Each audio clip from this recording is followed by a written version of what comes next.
We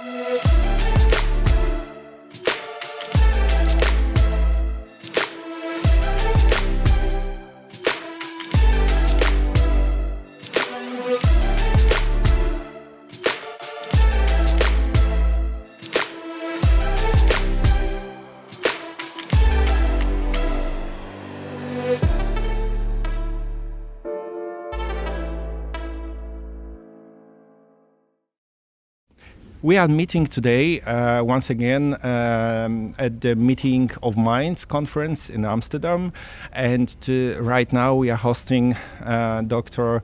Adam Kasparek from England, and I wanted to ask him a few questions about how ADHD is perceived in England.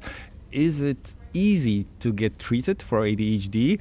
I will ask this question because I have quite a few patients from England, and they usually tell me it's not. I mean, it's not easy to get a diagnosis. Can you comment on that? So you can hold it. Oh, that's fine. So, you know, with children, it was with child's pediatricians, it's still being managed, but the wait list now is about 2 to 3 years through the NHS. Sometimes it's regional, it can be quicker. And it wasn't really diagnosed as much for adults until recently. There's been some services that have opened up, and actually initially it got very more understood and recognized in society, so the demand went up at the faster than the supply ended up coming up. So for a short period of time, it was very quick, about a few months, but then that quickly came into a few years, and just there's not enough doctors that are specialized in order to kind of give those diagnoses in the US now. So quite often people end up going privately for those diagnoses. Yeah, but they tell me that even privately it's not easy to get the diagnosis, and then it's quite, or should I say, even very costly.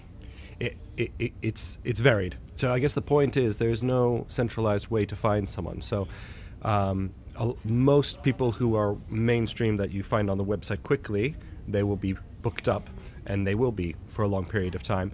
But you will find people who, if you have a friend who knows someone, then you can get it done a little bit faster.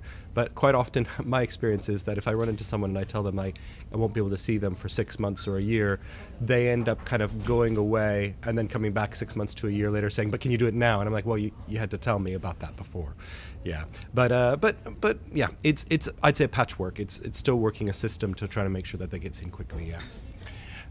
In Poland, we have a lot of problem with doctors, unfortunately doctors and sometimes psychologists, who first of all say that ADHD does not exist.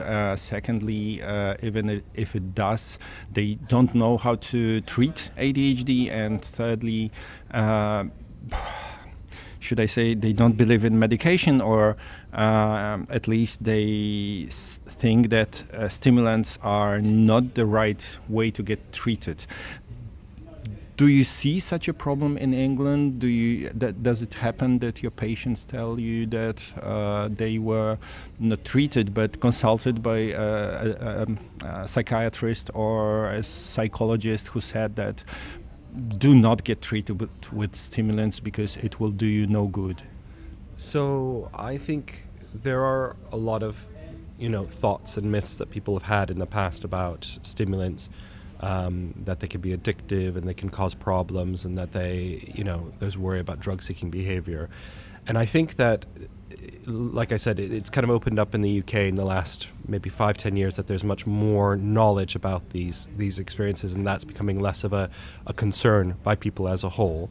But there still is concerns as psychiatry. Most psychiatrists in the UK don't either feel comfortable starting, or might have personal reasons why they don't yet believe in ADHD, because they haven't been trained in their earlier years in ADHD. Because as we were talking, there's a conference here just recently where previously people were told that they didn't have ADHD after 16. They either just came back to normal, or they became antisocial, or were being challenging behaviors. But it's improved. It's improved a lot, so it's been accepted. But ADHD medication is still considered controlled, and that has a stigma associated that you need to be careful, and so GPs are very cautious about starting that medication. Psychiatrists still have caution about starting those medications. But the people who end up using it on day in, day out, actually we feel very comfortable using this medication, and we feel like, Thank you for saying that. That's nice. Do GPs want to continue the medication when a psychiatrist starts it, and do you think they in England do you think they are uncomfortable with continuing the treatment? My patients usually tell me that GPs don't want to give stimulants or prescribe. So GPs generally want to make sure that a specialist is behind any medication that's being prescribed. And my personal experience whenever I see a patient is I tell them straight away, I say, before I start medication, talk to your GP first, make sure that they would be happy if a psychiatrist were to prescribe and start the medication. And actually that makes a big difference. Sometimes explaining my background as well, because the UK system, they have kind of a framework they need to follow to make sure that they're doing things properly, because GPs are worried that they might do things inappropriately.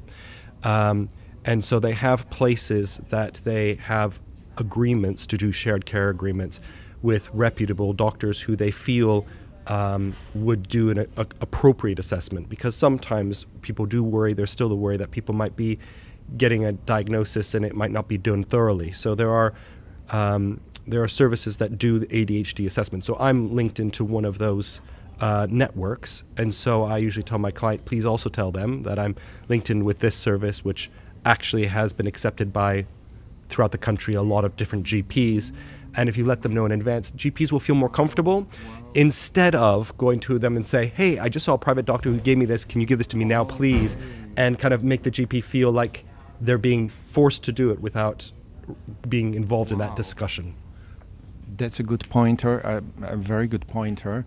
And another thing is, so the treatment of ADHD should always involve at least some kind of psychotherapy. Do patients in England have this? Is it possible for them to get the psychotherapy? And is psychotherapy for ADHD, which is a bit different, available? How does it work? I would say that's just kind of starting up. So I don't think it is a requirement in the UK to have psychotherapy with your stimulant medication. However, I do run into people that have a lot of challenges in their life where I don't think the stimulant is sufficient. Or for some reasons, there are some conditions where an ADHD stimulant isn't appropriate for a patient with ADHD. I have a few psychologists I speak to who are now actually gaining that training so that they can have that ability to kind of provide that psychological support. And I always try to link in when I have an ADHD person to see if they would be willing to engage in that. But it's not a requirement as far as I'm aware at the moment in the UK. Okay. In Poland, just so you know, the regulations say, at least in children, that a child is absolutely required to undergo the psychotherapy, which unfortunately is also, well, you could say another. So both not treating the patient with psychotherapy or forcing the patient to undergo psychotherapy first is not very reasonable, but unfortunately this is another case in Poland. At least in children, in adults it's different, but in our clinic we practically require patients to go at least some kind of psychotherapy, depending on... I'm an adult psychiatrist. No, yeah, it's okay. I'm just telling you, just so you know, and so our viewers know what's the difference, for example, in England and in Poland.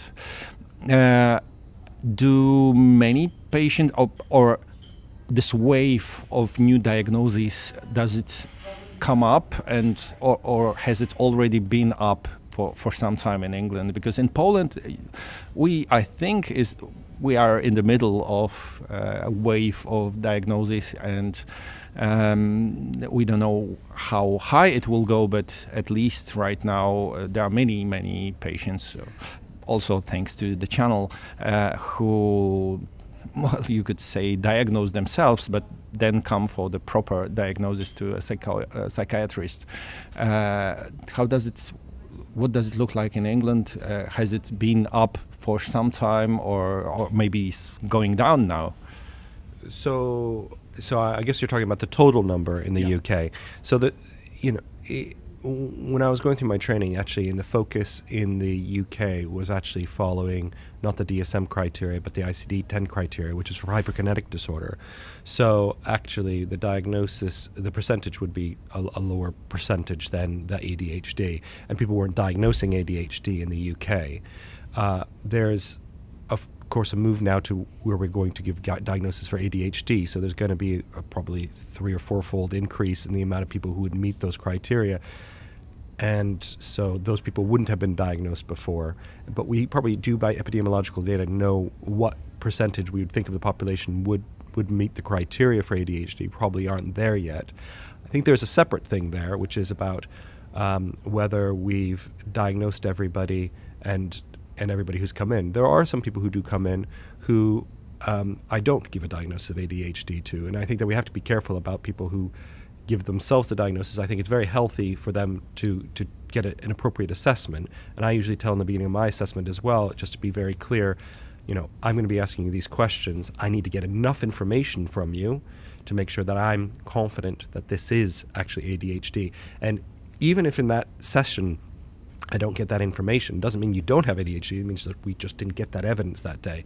But also, probably for 5–10% of my patients, as I'm asking questions, it becomes quite clear to me that there's something else that's going on as well, and then I have to ask them if I can go down that route. And actually, sometimes that actually is, I don't get enough for ADHD, but I do get enough for that other diagnosis. And then other times, of course, you have a lot of comorbidity with other mental disorders, which is another issue as well. Thank you, doctor, for meeting us, and we will go and now listen to other lectures at the conference. Thank you.